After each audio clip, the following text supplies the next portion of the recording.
Magandang araw mga Lods, may usapan na pala dati itong sina Sean Gibbons, Manny Pacquiao at Gervonta Tank Davis na maglalaban sila sa hinaharap at ito pa nga yung larawan nilang tatlo na kitang kita na masaya sila sa kanilang naging negosasyon. Nasabi na rin nga ni Sean Gibbons pagkatapos ng laban ni Pacquiao kay Barrios na nagresulta sa majority draw na ayaw na nila ng rematch kay Barrios dahil malinaw daw na tinalo ito ni Pacman kaya wala na mag-iinteresado pa na muli silang magtuos. At ang target nga ng advisor ni Pacquiao ay malalaking pangalan na katulad nga ni na current super lightweight champion Gervonta Tank Davis at current super WBA welterweight champion Rolly Romero na next fight ni pambansang kamao. At tila tuloy na nga ang bakbakan ni Tank Davis at Manny Pacquiao dahil pinabulaanan ni Tank Davis ang sinasabi ni ESPN boxing analyst Timothy Bradley na nakikita niya na wala na daw interes pa si Tank na magpatuloy pa sa boxing kasi tingin nitong si Bradley na naguguluhan na ito sa pag-iisip dahil sa mga kasong kinakaharap. At pinayuan na nga ni Bradley itong sikat na power puncher na Amerikano na wag nang labanan si Pacquiao dahil matatalo lang ito. Dahil wala na daw ito sa focus. Lalo pa ngayon ay focus na itong si Pacquiao na pagkatapos nga ng laban nila ni Barrios ay bumalik agad sa ensayo na gusto nga niyang higitan ang ipinakita niya sa kanyang huling laban. Tutok na nga itong si Pacquiao dahil ayaw na niya sa politika. Madumi daw ang politika sa Pilipinas kaya balik loob na siya sa pinakamamahal niyang sports na boxing.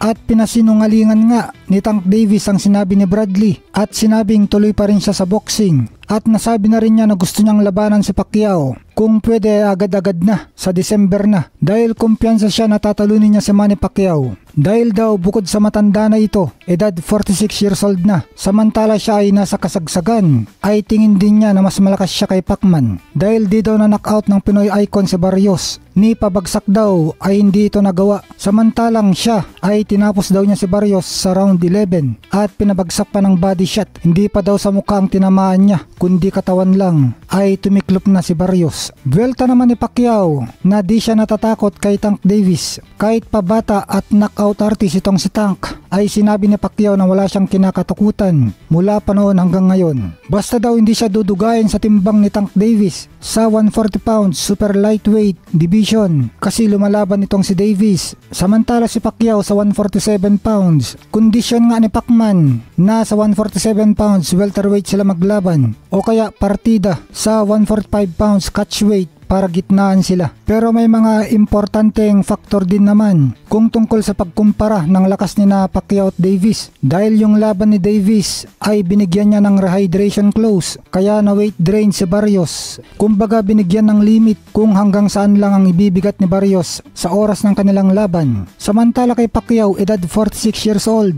galing sa 4 na taon na inactivity pero pumayag pa ito na mag-rehydrate sa Barrios hanggang 168 pounds pa. Kaya ganito katapang si Pacquiao maski underdog pa siya sa laban. At kaya hindi nakakuha si Pacquiao ng knockdown o knockout dahil nga ayaw makipag-engage at ayaw mag-overcommit itong si Barrios dahil inamin na malakas daw talaga si Pacman at nag-alala siya na baka siya matsambahan ni Pacquiao.